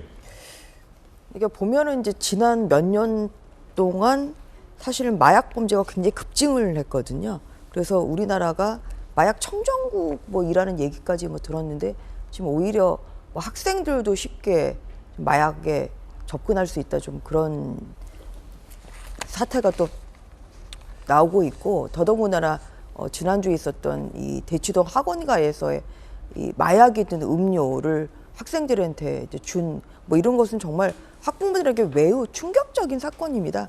그래서 이제 이러한 것을 결국은 근본적으로 조사를 하기 위해서는 좀 검찰의 수사력이 필요하거든요. 예. 왜냐하면 이제 검찰의 마약 전담 수사팀이 몇십 년 동안 쌓아온 이러한 노하우가 있는 것이고, 그런데 지금 안타까운 것은 작년에 이제 검수완박 법안의 통과로 인해서 이제 마약 범죄가 직접 수사 대상에서 제외됐죠. 없어졌어요. 예. 그러니까 이제 한동훈 장관이 법사위에 나가서 하는 얘기가 왜 마약 깡패 수사 못하게 하냐, 이제 이러한 안타까운 얘기를 좀 하는 거거든요. 그래서 지금 시행령으로 일부 마약 수사는 좀 할 수 있습니다. 그 경제 범죄 들어가는 걸로 해가지고 뭐 아예 이렇게 뭐 조직적인 범죄는 할 수는 있는데 단순한 뭐 소지랄지 투약, 근데 이런 거는 검찰이 직접 수사를 하지 못하는 거예요. 그래서 좀 이런 면에서 지금 이 마약 수사를 근본적으로 발견을 하기 위해서는 사실 검찰과 경찰의 이 수사력이 합체가 됐을 때 시너지 효과를 발휘할 수 있는데 지금 그렇지 못한 상황이 매우 안타깝고요. 뭐 그렇지만 또 검찰이 일부 마약 범죄를 직접 수사를 하고 있기 때문에 그런 차원에서 좀 조직적 범죄를 빨리 일망타진하는 것이 매우 필요하다. 이런 말씀을 드리고 싶습니다. 이제 지금 신종 마약 범죄가 결합돼서 계속 나오고 있는데, 전재수 의원님, 여당을 중심으로 아니 지금 검수완박도 좋지만 마약 범죄는 검사도 경찰도 다 잡게 둬라. 그 왜 자꾸 이렇게 못하게 하냐라는 비판이 많은데 어떻습니까? 검수완박은 정확하게 이제 말씀을 드리자면 검찰 수사권 축소죠. 이거하고 마약 범죄 수사, 깡패 수사하고는 전혀 상관이 없습니다. 전혀 상관이 없다라는 말씀을 드리고, 국민들을 마약으로부터, 조직폭력배, 깡패로부터, 신종 범죄, 보이스피싱으로부터 국민들을 보호하기 위한 수사는 이전에도 경찰에서 99.7%가 이루어지고 있습니다. 경찰이 하고 있다는 취지군요. 예. 그렇기 때문에 이게 검경 수사권 조정 때문에 마약이 활개를 치고 조폭들이 온 나라를 막 설치고 돌아다니고 그런 일은 없다라는 말씀을 드리고, 다시 한번 말씀을 드리지만 내사, 수사, 기소, 공판, 대한민국의 형사사법체계의 전 과정을 오롯이 한 손에 쥐고 있는 검찰의 권한을 분산을 해가지고 수사는 경찰에, 기소 공판은 말하자면 검찰에 줘가지고, 예를 들면 마약 범죄자 잡아오잖아요. 그러면은 이 사람들 재판에 세워가지고 범죄 혐의를 제대로 검찰이 입증하고 소명해가지고 제대로 된 처벌을 받을 수 있도록 말하자면 기소 제대로 하고 공판 제대로 해야 될 거 아닙니까? 그런 측면에서 이제 말씀을 드리는 것이지, 마약 깡패 잡는 거하고 검경 수사권 조정은 사실상 연관성이 별로 없다는 말씀을 다시 한번 드리도록 하겠습니다. 자, 옆에 또 검찰 출신 변호사님은 생각이 좀 다를 수도 있을 것 같아서, 검수완박으로 검사가 직접 마약 수사 못하게 된다 하더라도 경찰이 다 하고 있다라는 전재수 의원님 의견은 민주당 사실 많은 의원님들의 의견과 일치되는데, 검사 출신이고 또 마약 수사를 오래 하셔서 정말로 검사가 이제 직접 마약 수사 안 해도 문제 없습니까? 근데 아까 그게 뭐 97% 이런 얘기는 이제 전체 범죄 사건 수를 얘기하는 거예요. 그래서 음주랄지 자잘한 범죄까지 다 포함하면 건수가 많죠. 그러면 경찰이 뭐 인원도 많고 또 가장 초동 수사를 하기 때문에 이제 하는 건 맞고요. 마약 수사에 대해서는 물론 경찰 잘하죠. 근데 이제 검찰이 사실 이 방면에 굉장히 노하우를 많이 갖고 있어요. 아주 오래됐고, 그래서 사실 이제 그 거의 마약 수사는요 첩보에 의존을 하거든요. 첩보에 의존하는데 첩보 자체가 이제 외국과도 관련이 있고, 그러면 아니 검경 수사권 조정한다고 하면 검찰은 기소만 해라. 근데 사실 기소를 하기 위해서는 또 수사의 경험도 필요한 것이고, 보강수사 또 할 수 있는 거거든요. 그러면 그런 수사권은 좀 할 수 있게 해줘야 하고, 특히 마약은 민생이랄지 진짜 국민과 엄청 관계가 돼 있는 거 아닙니까? 그럼 더군다나 마약 수사는 정치와 상관이 없어요. 그러면 이런 수사의 어떤 몇 개 정도는 적어도 아무리 검찰의 수사권을 박탈한다 하더라도 경찰, 검찰, 국정원이 합동해서 수사를 하는 것이 사실 맞잖아요. 왜 이걸 뺏어가지고 이전에 전문성이 엄청나게 있는데 이걸 그냥 없던 걸로 끝내버려요? 그래갖고 뭐 도핑 시스템이랄지 아니면 마약에 대한 감정이랄지 첩보랄지 수사랄지 이게 엄청난 노하우가 있거든요. 그러면 검찰의 노하우하고 경찰의 노하우, 국정원의 노하우가 결합해서 마약 소통하면 되잖아요. 근데 검찰은 기소만 해. 다른 거 하지 마. 마약이 판치고 어찌고 하면 경찰이 알아서 할 거야. 이 논리는 맞지 않아요. 그러니까 국민의 입장에서 검찰의 수사권도 생각하는 게 맞다 이렇게 봅니다. 전재현. 그러니까 아까 이제 전재수 의원님 좀 하신 말씀에 약간 좀 저는 오류가 있다고 생각을 하는데요. 그러니까 예를 들어서 아까 이제 나온 것처럼 이번에 그 부산항에서 부산항을 예. 통해서 이제 밀수를 하려고 했던 그걸 이제 중앙지검에서 발표했잖아요. 그런데 정확히 말하면은 이 6대 범죄에서 마약 범죄가 없어졌기 때문에 원칙대로 민주당이 생각하는 방식으로 했다면 저거를 중앙지검에서 발표 못하죠. 뭐 부산 경찰청에서 했든지 뭐 이렇게 했어야죠. 그러니까 뭐냐면 노하우가 굉장히 중요하다는 거거든요. 왜 수사력을 분열시키냐 지금 그 얘기를 하는 거예요. 마약 수사는 경찰도 하고 있지만 정말 조직적인 범죄는 이것은 검찰의 이러한 몇 년 동안 그 쌓아온 이러한 뭐 노하우랄지 아니면은 또 검찰의 수사력 이런 것이 다 결집을 했을 때 정말 조직적인 범죄를 막아낼 수가 있는 겁니다. 이게 저도 판사 시절에 마약 범죄 사건을 재판을 해봤습니다만 예. 굉장히 점조직이에요. 그래서 누구한테 그러니까 산 사람을 잡아도 그 위에 누구로부터 받았는지를 잘 얘기를 안 합니다. 그리고 또 그 누구로부터 받았는지를 하잖아요. 그럼 이게 점조직이기 때문에 제일 중요한 것은 이 중심적인 밀수를 누가 조직적으로 해왔는데 사실 이것을 적발을 해야 이 일반 국민들에게 마약이 퍼져나가는 걸 막을 수가 있잖아요. 근데 숙주를 잡아내는 것은 이것은 굉장한 정보와 노력이 필요해야지 되는 건데 그러기 위해서는 경찰도 있지만 검찰이 같이 하자는 겁니다. 근데 왜 이거를 마약 범죄를 왜 검찰을 직접 수사해서 빼야 되는지 거기에 대한 사실 공감대나 아니면은 설득력 있는 어떠한 논리가 있어야죠. 왜 마약 수사를 검찰에 직접 수사해서 뺐는지 이게 그럼 마약 범죄를 진짜 활개치게 하려는 거 아니냐? 국민들이 이렇게 생각할 수밖에 없어요. 그리고 결과적으로 나타난 것은 그리고 난 다음에 지금 나타나는 게 마약 범죄 급증하고 있다. 그리고 대치동 학원가에서의 마약 음료를 또 권유한다. 뭐 이런 상상할 수 없는 일이 지금 일어나고 있기 때문에 마약 범죄의 일망타진을 위해서는 정말 검찰과 경찰이 같이 나서야 된다. 그런 차원에서 검수완박법안의 6대 범죄에서는 마약이 빠져 있습니다. 그렇기 때문에 이걸로 인한 수사력이 전혀 문제가 없다는 저는 전재수 의원님의 말씀은 좀 동감하기 어렵습니다. 전재수 의원님 제가 다시 한번 말씀드리지만 누가 수사를 하던 것을 못하게 뺏어오고 뺏어온 것을 누가 이뻐가지고 그쪽에다가 수사를 할 수 있게끔 주고 그런 차원의 문제가 아닙니다. 다시 한번 말씀을 드리지만 대한민국에서 발생하고 있는 형사사건의 전체 형사사건의 99.7%는 이미 경찰에서 하고 있고요. 나머지 0.3%인데 그래서 경찰의 불만이 뭐냐면 검찰은 폼나는 사건만 수사한다. 검사는 언론에 보도될 만한 큰 사건만 수사한다.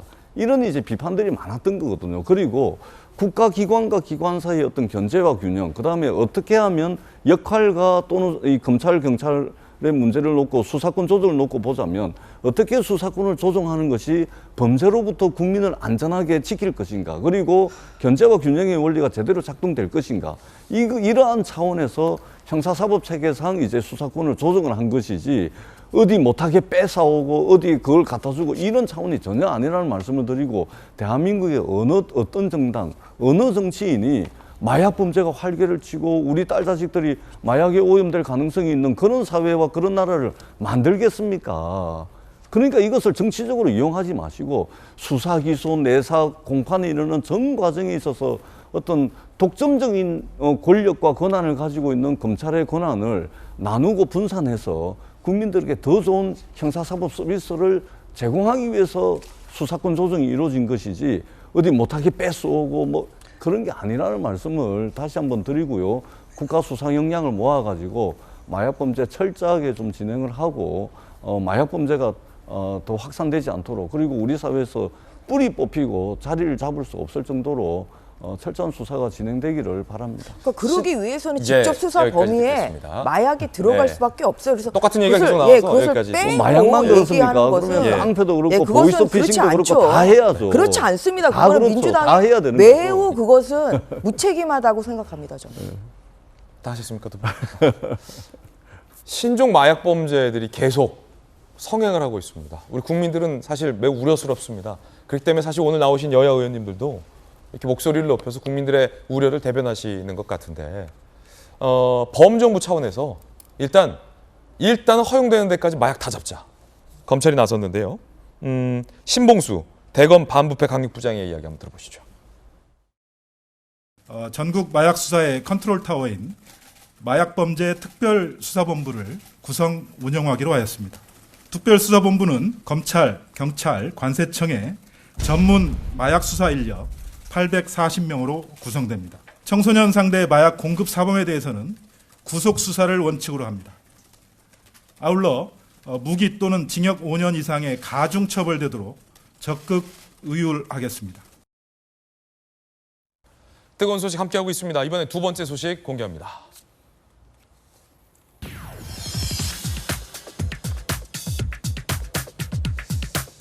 또 음주운전에 한 가장의 목숨이 안타깝게도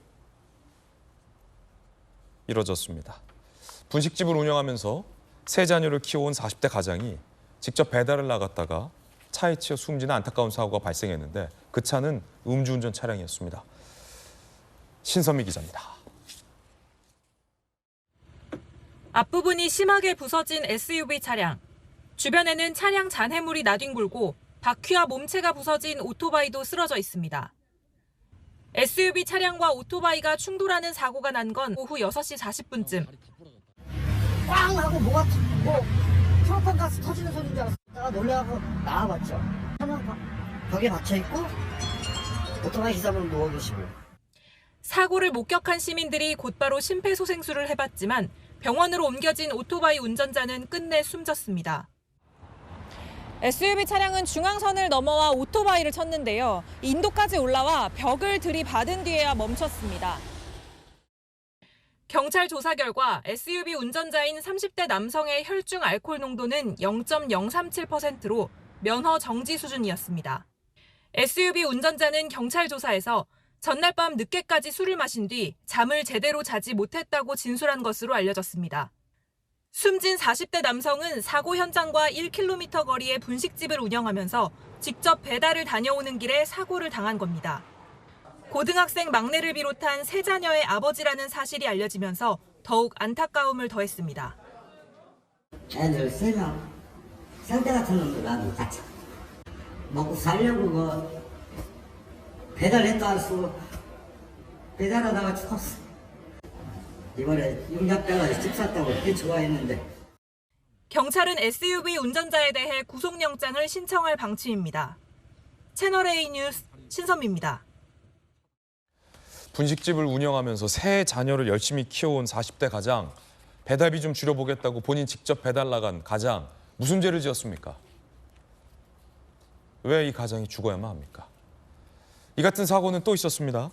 지난 8일에 일어난 사건인데요. CCTV 보시죠.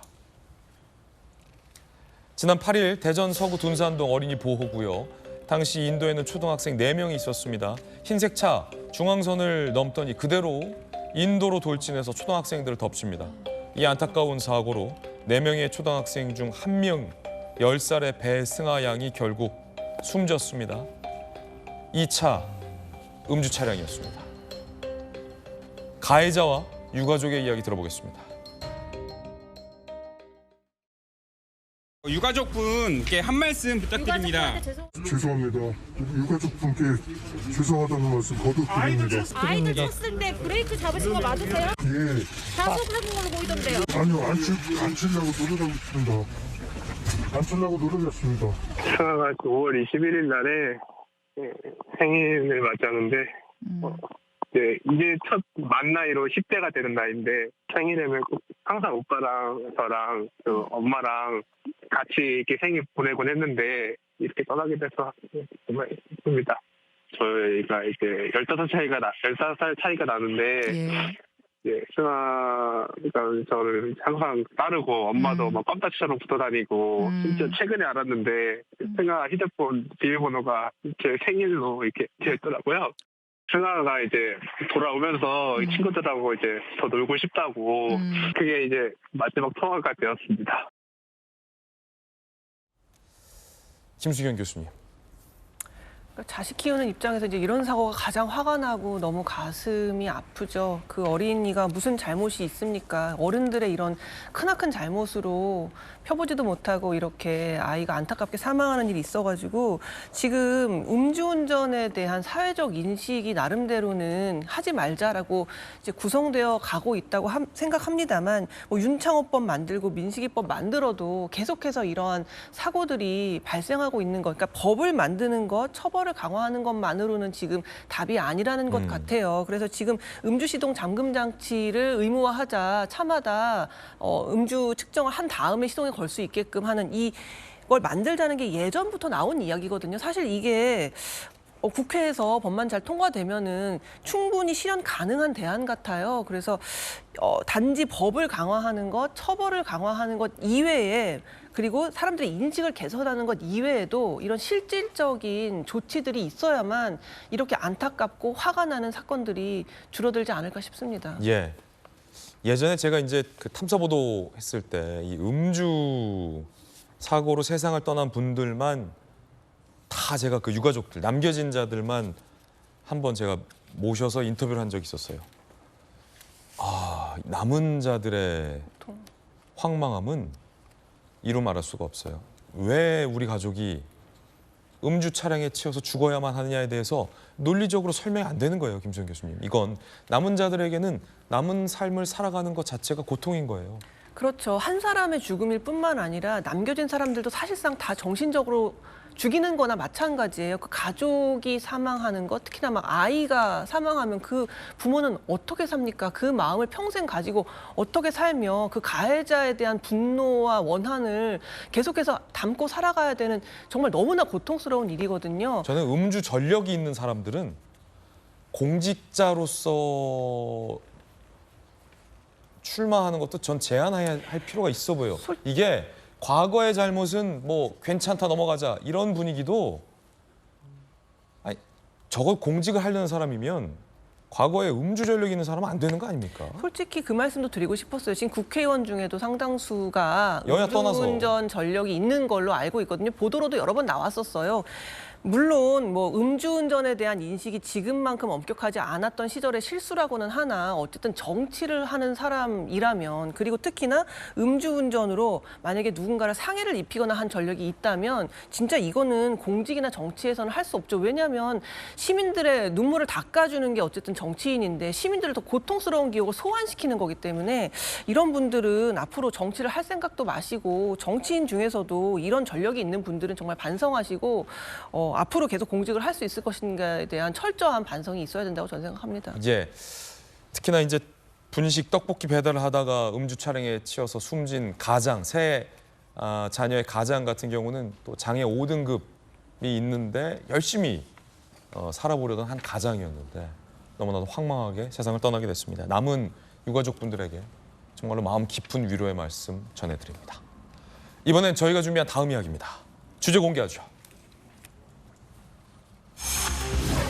홍준표와 전광훈 총선 1년 전 성적표라는 주제입니다. 자, 일단 홍준표 대구시장이 한 라디오 인터뷰 도중에 전화를 끊는 일이 있었습니다. 그런데 따지고 봤더니 라디오 진행자가 집요하게 반복적인 질문을 했던 것도 있었고 또 따지고 봤더니 그렇다고 대선 후보까지 하셨던 분이 전화를 끊는 게 이게 괜찮은 거냐라는 논란도 있습니다. 일단 뭐 거두절미하고 그 장면 보시죠. 아니 한동훈 장관은 총선으로 가는 것보다 장관직을 유지하면서 이 정부의 어떤 상징처럼 활동하는 게 낫지 않겠느냐 이런 말도 있어서 그런데 총선에 도움되면 나가야 됩니까? 그거는 내가 한 말도 아니죠. 질문 자체가 덜이다. 한동훈 장관 이야기는 별로 하고 싶어하지 않으시는 것 같고 이준 말을 그래 하면 안 되죠. 어? 방자합니까? 아이고 이준아 끊읍시다. 이상하게 말을 돌려가지고 아침부터 그래서. 아이고 죄송합니다. 아니 그러면요, 아이고, 홍 시장님. 전화 홍 시장님. 예. 아이 전화 이렇게 끊으시면 안 되죠. 청취자들이 듣고 계시. 어머 끊으셨어요 지금? 자, 일단 정치인, 언론인, 검사 다 있으니까 각자의 입장부터 한번 좀 들어보시죠. 먼저 정치인의 입장에서 전주혜 의원님. 네. 좀 물론 이 방송 사고죠. 이게 생방송 도중에 전화를 끊어버린다는 거는 이제 예. 방송 사고기 때문에 뭐 누구 한쪽이 잘못했다 이렇게 하기는 어렵죠. 뭐 그래요? 또 서로 이제 점검은 해봐야 되겠습니다만 이제 그 홍준표 시장 같은 경우는 이제 한동훈 장관을 시기하는 듯한 질문이 좀 무리하게 느껴졌을 수는 있을 것 같아요. 예. 그러니까 반복적으로 또 뭐 한동훈 장관을 뭐 물어보는 것도 있지만 언급한 것도 있지만 뭐 한동훈 장관을 언급하는 걸 별로 안 좋아하는 것 같다. 사실 이제 그런 것은 좀 기분 나쁘게 이제 들릴 수 있기 때문에 뭐 그런 면에서 뭐 이런 일이 발생하지 않도록 좀 서로 좀 조심하는 것이 전 좋다고 생각합니다. 질문자의 질문 의도에도 좀 문제가 있어 보인다. 그러니까 뭐냐면 한동훈 장관에 대해서 사실 국민의힘에서는 지금 장관을 잘하고 있기 때문에 지금 열심히 장관직을 잘 수행하는 것이 중요하다. 이렇게 말을 하고 있고 한동훈 장관의 생각도 같습니다. 그런데 자꾸 한동훈 장관을 소환하려고 해요. 언론이나 아니면 방송에서 또 야당에서도 그렇지 않습니까? 그러니까 이것은 결국은 이제 열심히 일하는 사람을 자꾸만 이제 방해를 하는 듯한 아니면은 좀 뭔가 좀 그렇게 좀 흐트러뜨리는 뭐 이런 것이 있기 때문에 저희 국민의 입장에서는 열심히 일하는 한동훈 장관은 그냥 열심히 일하겠다는 그런 의지를 좀 좋게 봐주시면 좋겠다 그렇게 생각하고요. 뭐 총선과 관련해서 너무 한동훈 장관이 나오냐 마냐 이제 이것이 모든 총선 관련한 이야기에서 항상 화두에 오르죠. 이런 것 자체가 국민의힘에서도 원하는 바가 아니고 한동훈 장관은 지금 열심히 법무부 장관의 소임을 집중할 때라고 생각합니다. 전재수 의원님께서 어떻게 보십니까? 그 직업인으로서 정치하는 사람들은 다른 그 어떤 직업을 가진 분들보다 좀 친절한 사람이었으면 합니다. 친절한 사람. 친절하자. 언론에도 친절하고 국민들에게도 좀 친절하고 자기 지역구의 유권자들에게도 좀 친절한 사람이 됐으면 좋겠습니다. 사실 좀 부끄러운 말씀이긴 하지만 저도 한 4, 5년 전에 언론은 아니고 이제 정치 유튜브를 하시는 분인데 또 아는 분이었어요. 근데 이제 그 전화로 이제 말하자면 서로 이야기를 주고받다가 물론 이제 구독자가 굉장히 많은 유튜브였는데 하다가 제가 듣기에는 너무 일방적으로 막 사람을 그냥 벼랑 끝으로 몰아가길래 순간 제가 전화를 끊어버렸어요. 뭐 언론 아닙니다. 유튜브였고요. 근데 끊자마자 3초도 안 지나가지고 후회가 되더라고요. 이거는 괜히 끊었다. 이건 내 정치하는 사람인데 내가 지금 3초도 안 돼서 후회가 되더라고요. 저도 이제 뭐 그렇게 생각을 합니다. 아마 저였으면 정치하는 사람은 좀 자신의 인내적 한계가 허용하는 범위 내에서 무한하게 좀 친절한 사람이었으면 좋겠다. 그리고 저 김현정 앵커가 사실은 저런 면 때문에 좀 과도하다라고 이제 평가하시는 분들도 계시던데 제가 아는 김현정 앵커는 저런 부분 때문에 또 좋아하는 그 청취자들이 많이 있어요.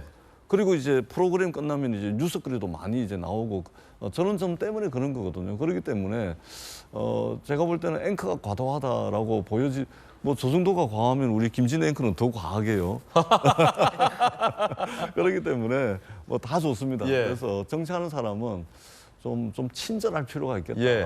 좀 친절한 사람이다라는 평가를 받았으면 좋겠다. 예. 그런 이제 바람을 가지고 있습니다. 예, 홍준표 시장도 좀 항변할 게 있을 것 같아요. 홍준표 시장 입장입니다. 내가 마치 한동훈 장관을 시기하는 듯한 무례한 질문을 하기에 도중에 인터뷰를 중단했다. 더 이상 이야기하다간 설화를 입을 수도 있다고 판단되어 인터뷰를 중단한 겁니다. 그런 일이 생긴 건 유감입니다. 라고 했습니다. 그러니까 김수영 교수님, 저 진행자가 이제 똑같은 질문을 계속 물어보는데 그 발언에서 좀 홍준표 시장이 딱 걸린 것 같아요. 한 장관 얘기하는 거 싫어하시네. 딴 얘기 할게요. 그 대목. 그렇죠. 글쎄, 저라면 그런 얘기는 안 했을 것 같은데 그 대목에서 홍 시장이 뭔가 팍, 이 뭐지? 이렇게 좀 느꼈던 것 같아요. 글 보니까. 차라리 그러면 이제 방송에서 당신의 그러한 멘트는 굉장히 오해를 살 수 있는 불편한 멘트입니다라고 정중하게 얘기를 하고 이야기를 이어갔으면 차라리 나았을 것 같은데 질문이 좀 그렇다라고 하면서 그냥 끊어버린 건 어쨌든 시청자에 대한 예의는 아니라고 생각이 드는데요. 그렇죠. 또 홍준표 시장의 평소 이제 앵그리 홍이라는 어떤 별명이 있잖아요. 그러니까 평소에 그 보여줬던 여러 가지 그 모습과 좀 일치되는 부분이 있어서 어떤 사람들은 좀 유쾌하게 보시는 분들도 계신 것 같아요. 그런데 어쨌든 시청자에 대한 예의는 아니었고 다만 그 질문자도 일부러 이렇게 인터뷰 일을 자극할 만한 말들을 합니다. 어떻게 나오는지 보려고. 약간 전술이라고 할 수 있거든요. 사실 김현정 앵커의 입장에서는 이런 식으로 다시 한번 자신의 프로그램이 회자되는 게 반가울 거예요. 그런데 좋겠죠. 사실 어떤 사람을 불러놓고 딴 사람에 대해서 계속 물어보는 건 솔직히 예의는 아니거든요. 홍준표 시장을 인터뷰하기 위해서 만났는데 계속 한동훈 얘기를 물어보니까 좀 화가 났을 테고 계속 이런 식으로 이제 답변을 이렇게 저렇게 피하면서 안 하고 있었더니만 한동훈 장관 얘기하는 거 싫어하시는구나라고 얘기를 하면 굉장히 불쾌하죠. 그래서 뭐 인터뷰어, 그러니까 김현정 앵커도 좀 예의가 아니었던 것 같고 홍준표 시장도 시청자에 대한 예의는 좀 아니었던 것 같다는 생각이 듭니다. 그런가 하면 여당 내에서 또 이 정광훈 씨에 대한 논란이 불거졌습니다. 일단 들어보시죠. 한국에 있는 이 정치인들은 공부를 안 하고 우물 안에 개구리가 되어가지고 정치인들은요 권력을 가지기 때문에 반드시 종교인의 감시가 필요해요. 종교인의 감시 없으면 그 사람들이 자기 통제가 불가능하다고요. 상대방 당에서 공격을 하면 몰라도 같은 당에서 왜 싸우고 그러냐 말이에요. 이래가지고 200석 하겠습니까? 우리의 목표는 다음 돌아오는 총선에서 200석을 서포트하는 것이 한국교회 목표입니다. 그러자 여당에서는 이 정광훈 목사 거리둬야 한다라는 입장도 나왔는데요. 함께 보시죠. 나중에 필요할 때 얘기했다. 그 사람 우리 당원도 아니다라고 굉장히 불쾌한 반응도 나왔습니다. 자, 그 와중에 뉴스 속보가 들어왔는데요. 강원도 강릉 야상에 불이 났습니다. 문제는 바람인데 지금 보시다시피 많은 강한 바람이 불고 있어서 산불이 빠르게 확산되고 있습니다. 취재 기자 연결합니다. 김혜지 기자, 불이 언제 시작된 거죠? 네, 오늘 오전 8시 반쯤 강원도 강릉시 남곡동 야산에서 불이 시작됐습니다. 불이 난 곳은 경포호와 선교장 인근인데요. 다행히 인명피해는 없지만 주택 한 동이 피해를 입은 것으로 확인됐습니다. 주민들은 인근 경포동 주민센터로 대피 중입니다. 소방당국은 초기에 대응 1단계를 발령했다가 오전 9시 18분 대응 2단계를, 9시 43분에 대응 3단계로 총 동원령이 내려졌습니다. 초대형 헬기가 동원돼 불을 끄고 있지만 바람이 거세서 진화 작업이 쉽지 않은 상황으로 알려졌습니다. 현재 바람이 평균 초속 15m, 순간 풍속 초속 30m로 불고 있습니다. 현재 강릉 지역은 강풍과 건조특보가 함께 내려져 있습니다. 현재까지 피해 상황은 집계되지 않고 있습니다. 다시 한번 전해드립니다. 오늘 오전 강원도 강릉시 남곡동 야산에서 불이 나면서 진화에 어려움을 겪고 있습니다. 강풍으로 빠르게 확산되고 있으며 소방대응 3단계가 발령됐고 인근 주민들에게 대피령이 내려졌습니다. 지금까지 사회 2부에서 전해드렸습니다. 정광훈 씨의 이 발언에 대해서 감시가 필요하다. 여당의 반응 어떨까요? 들어보시죠.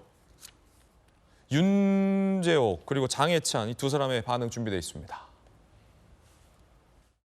정광훈 목사가 오전에 또 기자회견을 몇 번을 향해서 약간 흡수듯이 좀 발언을 하고 정부인 통제받아야 된다는 얘기 나왔어요. 언급하지 않겠습니다. 우리 국민의힘은 전광훈 씨처럼 국민 눈높이에 맞지 않는 극단적 언행을 하는 인물의 영향을 받는 정당이 아닙니다.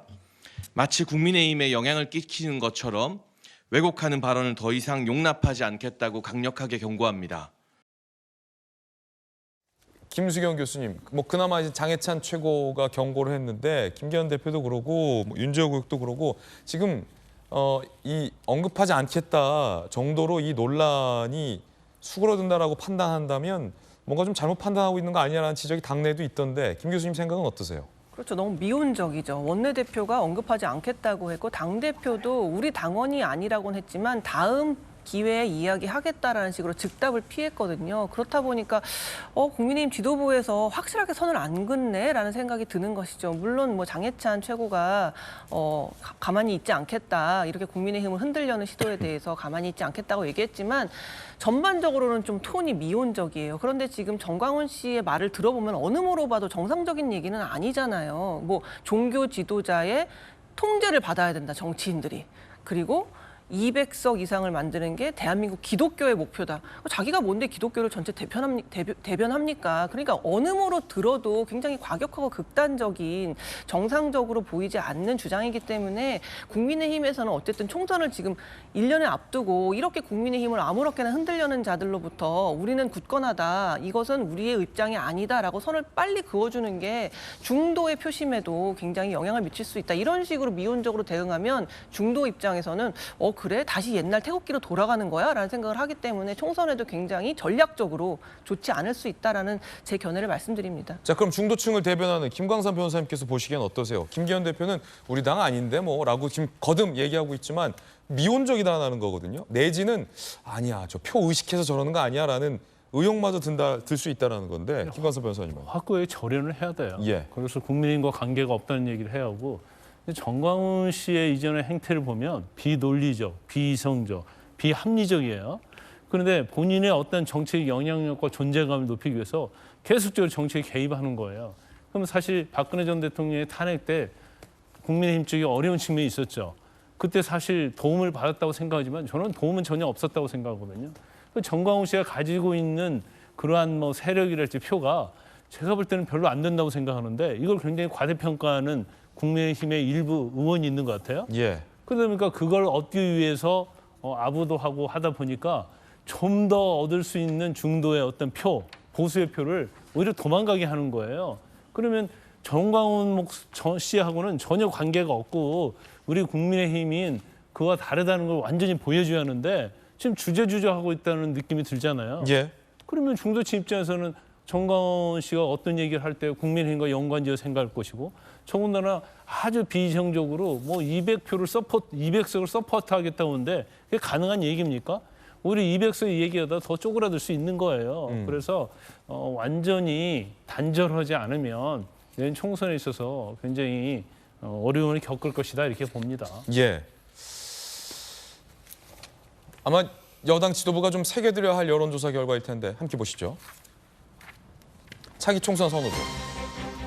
국민 안정을 위해서 여당 지지한다 36.9. 정권 견제를 위해서 야당을 지지하겠다가 49.9입니다. 여당 지도부가 이 여론조사를 잘 새겨야 할 이유는 참 많을 것 같습니다. 대통령 지지율도 내친김에 보시면 그리 좋진 않습니다. 부정이 60.9, 긍정은 30.1이었습니다. 저희들은 60초 광고 보고 돌아오겠습니다. 잠시 후에 뵙죠. 지금 저희가 오픈 스튜디오라 광화문 밖에 있는 나무가 제 눈앞에 보이는데 나무가 엄청나게 흔들립니다. 그 정도로 강한 강풍이 불고 있습니다. 무언가 떨어지는 사고 내지는 강풍으로 인한 사고가 우려됩니다. 산불도 우려되고요. 우리 시청자 여러분들 각별히 건강 유의하시기 바라겠습니다. 저희들은 내일 아침에 뵙겠습니다. 오늘 하루는 분명 어제보다 나을 겁니다. 좋은 하루 되십시오. 고맙습니다.